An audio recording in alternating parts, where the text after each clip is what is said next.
Olá, meus alunos, vamos lá para a nossa aula de Geografia, unidade 5, com o tema Rede Urbana Brasileira. Vamos conhecer algumas características das cidades brasileiras para que nós possamos entender essa organização da área urbana. Lá na página 108, então, vamos acompanhar as características das cidades e suas interações com as outras. Cada cidade possui suas próprias características, certo? Elas podem ser pequenas, médias ou grandes, dependendo da quantidade de habitantes que nela vivem, né? Então, a gente tem aí duas imagens, uma da cidade de Lençóis, lá no estado da Bahia, que é considerada uma cidade pequena, conforme a gente está vendo aí, né? Ela não tem nem prédios. Já a cidade de Belém, no estado do Pará, já é considerada uma cidade grande, né? As cidades, elas podem ter uma ou mais funções. Elas podem ser espontâneas ou planejadas, antigas ou novas, ou seja, fundadas recentemente. Além disso, uma cidade pode interagir com outras e exercer influência sobre elas.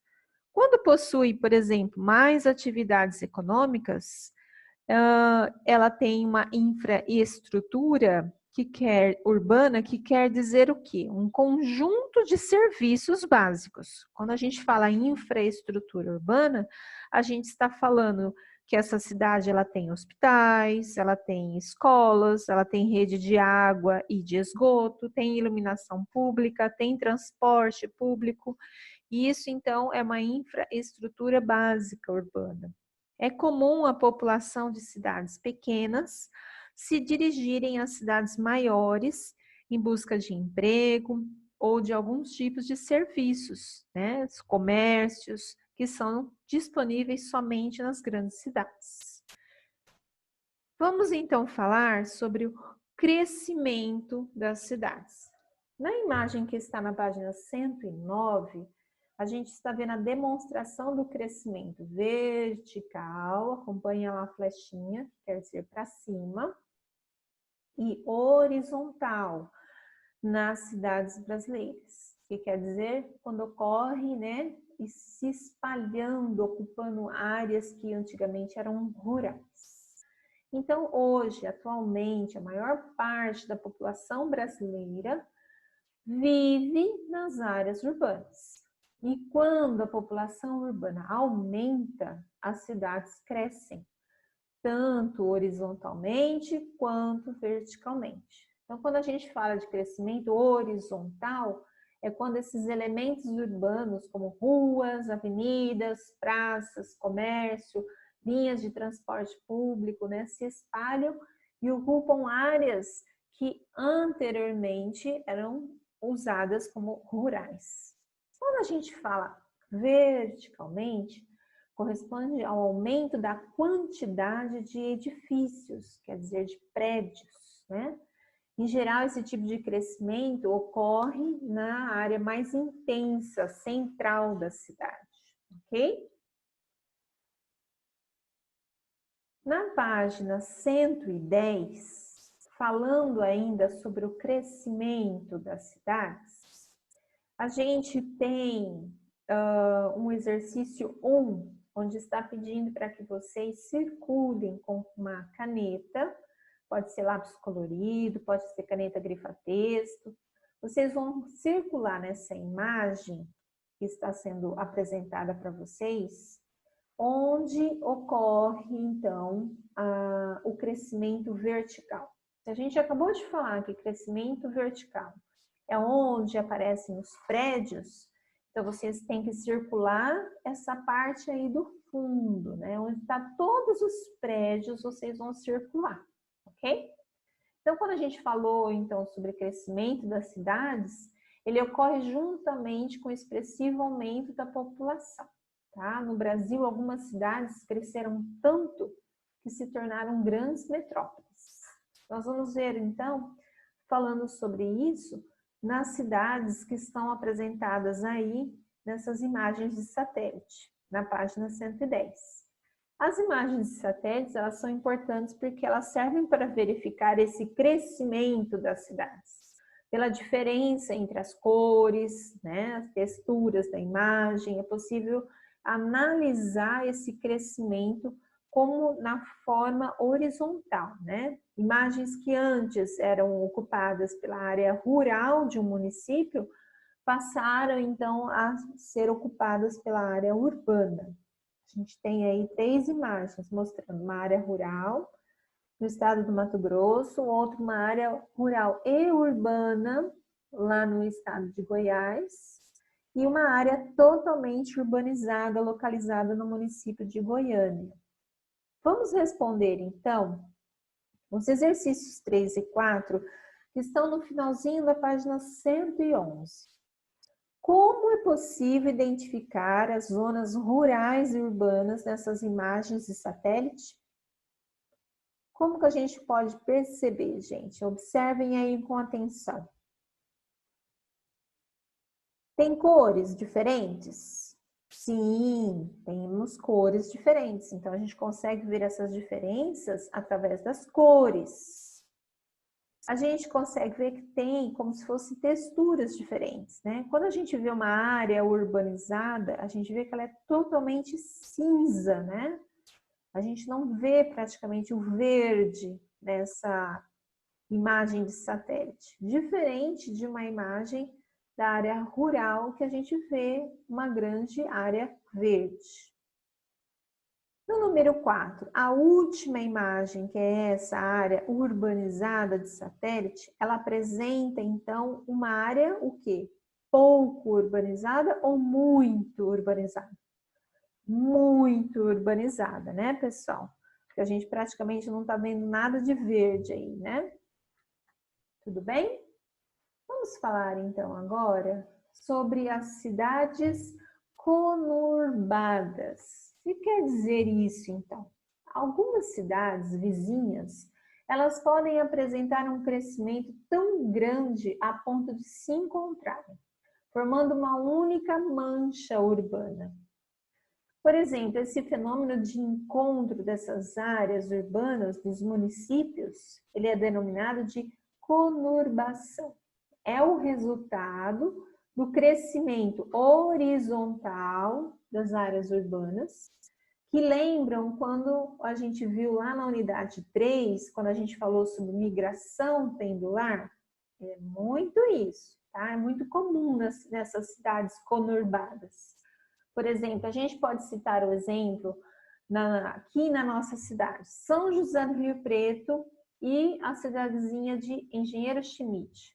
É uma coisa só, né? A gente não consegue ver mais algo que separa, porque uma foi se juntando e foi tendo um crescimento tão grande e hoje as duas estão tão próximas, tão interligadas, que a gente pode dar exemplo de cidades conurbadas, tá?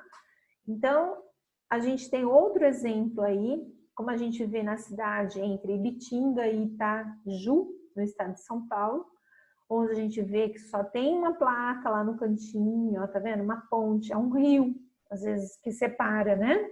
Esses limites entre essas duas cidades, tá?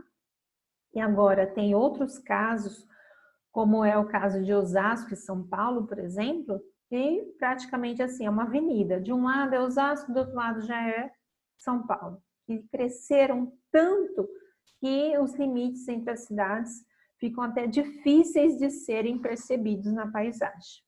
Belo Horizonte e Contagem, no estado de Minas Gerais, também é o exemplo de cidade conurbada.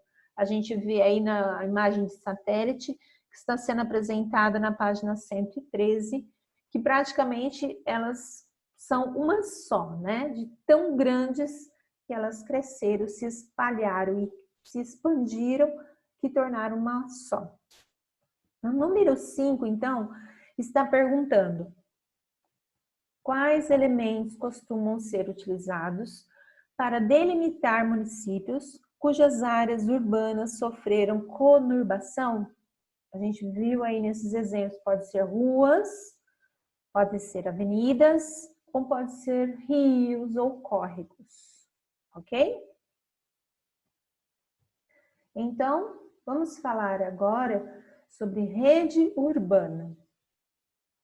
As cidades interagem umas com as outras, por meio de fluxos de transporte, pessoas, mercadorias e informações, criando redes urbanas.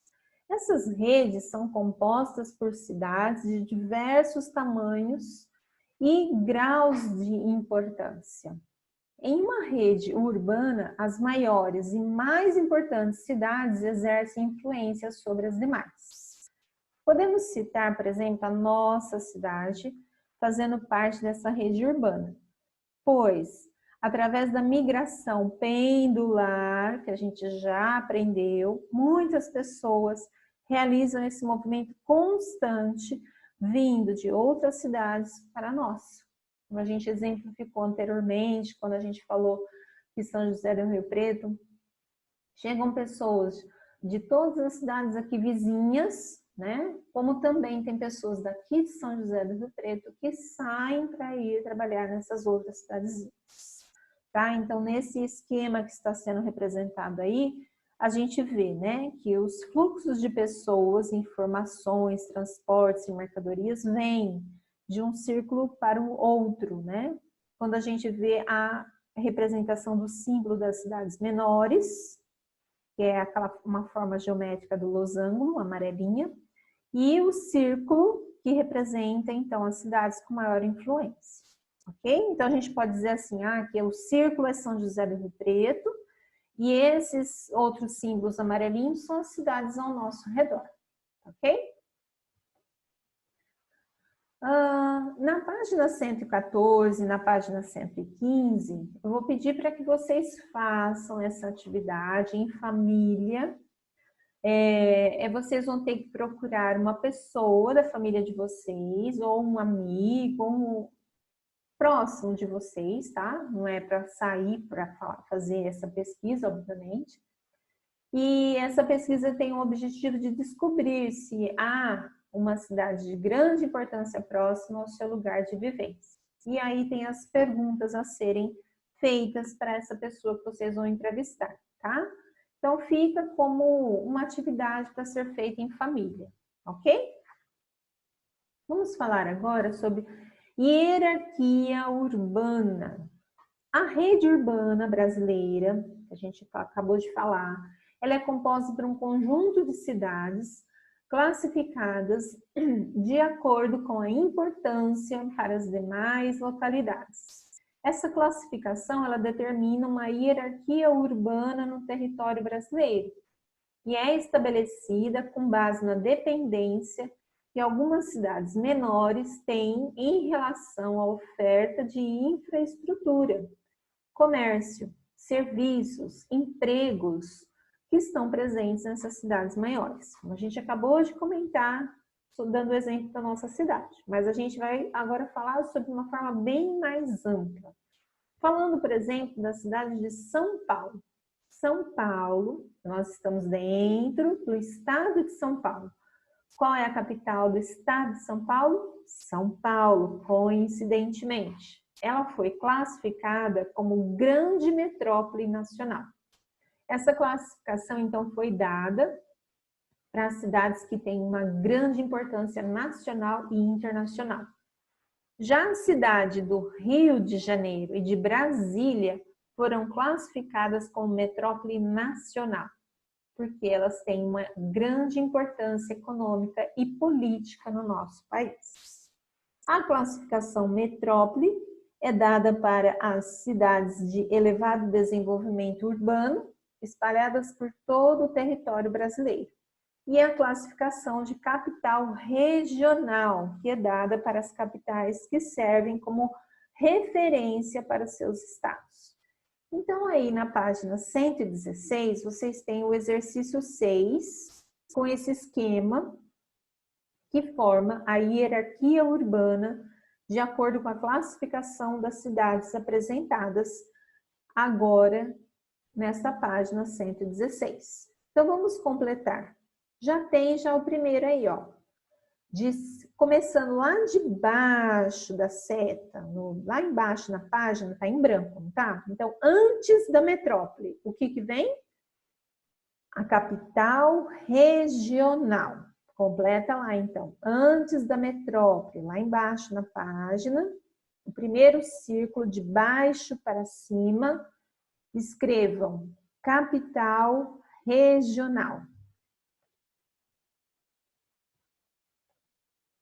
Aí vem metrópole, e depois da metrópole, vem a metrópole nacional. Metrópole nacional. E termina com a grande metrópole nacional, que é o que vem na próxima página, falando sobre essas regiões metropolitanas. A conurbação de várias cidades pode formar, então, uma região metropolitana. Elas são compostas por um centro urbano principal e outros municípios ao seu redor. Veja a localização delas aí nesse mapa que nós temos. Todas elas que estão nessa mancha, né, alaranjada, a gente vê que são as regiões formadas pela conurbação de várias cidades vizinhas. Então, a gente tem aí o exemplo. Localiza lá o estado de São Paulo. Nós vamos ver na próxima página que tem um mapa falando dessa região metropolitana. Então, a gente vê aí.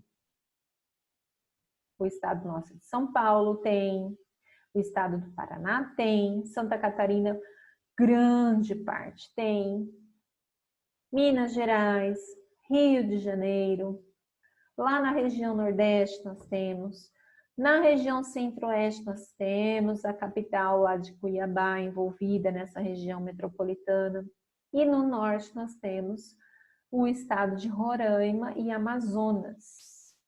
7, então, vamos responder.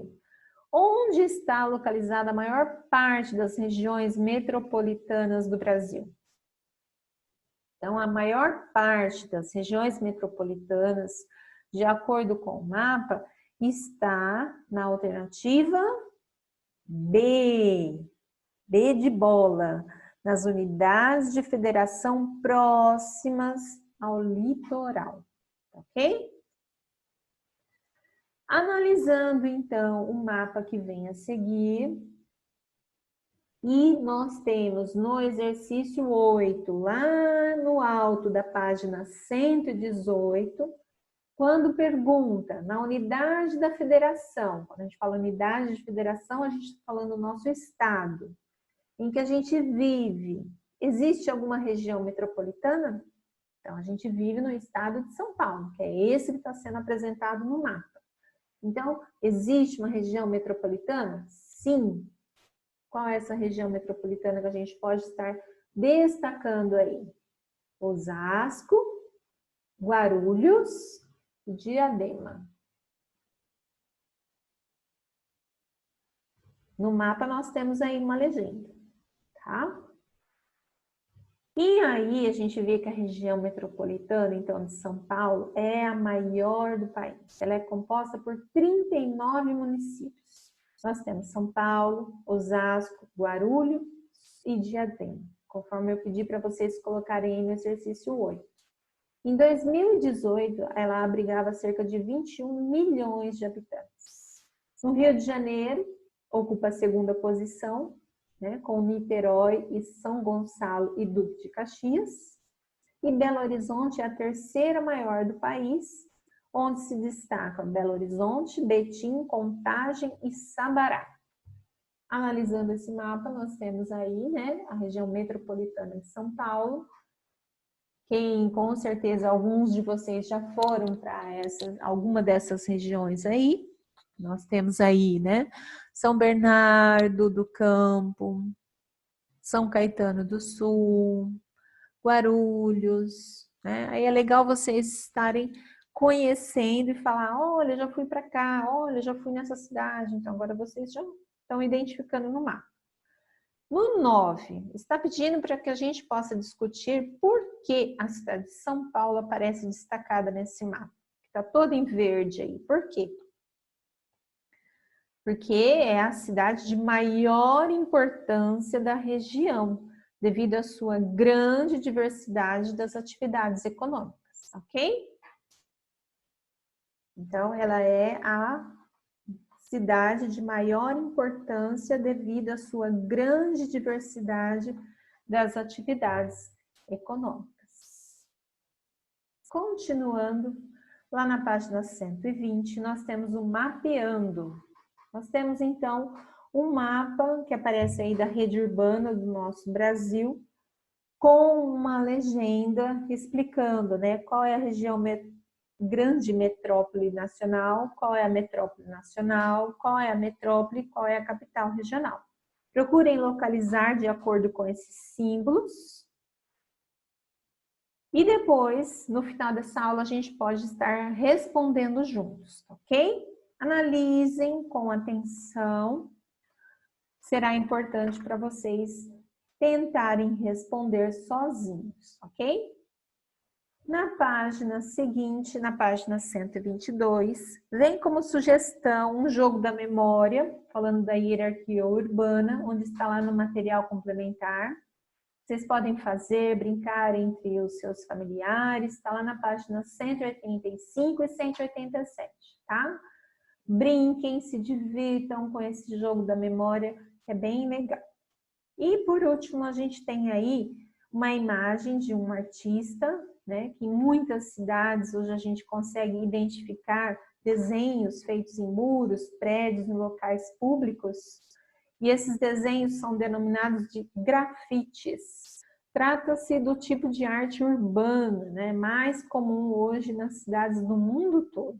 É um exemplo de manifestação artística, cultural, porque além das cores, né, o desenho traz uma mensagem para a gente. Neste caso, nesse grafite mostrado aí, está trazendo, então, uma imagem sobre o folclore do Nordeste e a sua importância de valorizarmos esta cultura, tá? Se a gente olhar com bastante atenção, é interessante porque às vezes é um sobrado, é uma casa, e a pintura é tão bem feita, né, tão bem caracterizada, que às vezes a gente nem consegue identificar que é uma casa. Bom, pessoal, eu espero que vocês tenham entendido o nosso conteúdo. É um conteúdo bem interessante, já fazendo parte da nossa realidade. Agora, então, façam as atividades. Tem apenas 4 exercícios para vocês fazerem na página 123, tá ok? Bons estudos! Tchau!